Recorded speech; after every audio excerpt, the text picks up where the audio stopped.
şöpüler Kutlu aydın şöpüler Hayranlarım zülbülüm Ülkesin huşunu alarlar bakışlı zülbülüm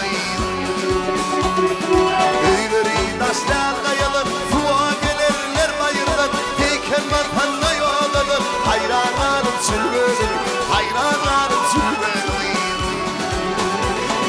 Zülbülüm Zumburlum Erkekliği dayanır Fuğa gelir zülbülüm Zülbülüm Zumburlum Erkekliği dayanır Fuğa gelir zülbülüm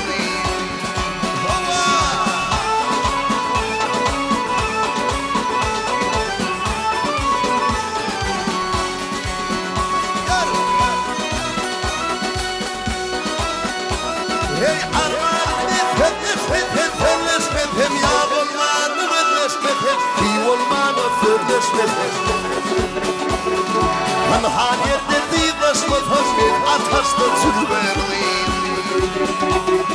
Veliliğimi bulup beni, veliliğimi bulup beni, döndü dünyadan döndü.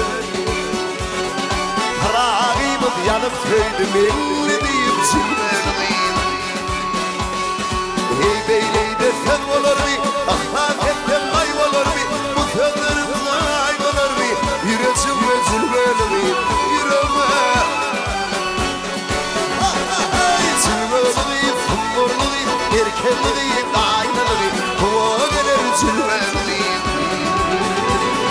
Zülbülüm, zumburlum, erkekliğim, aynalığım Kuva gelir zülbülüm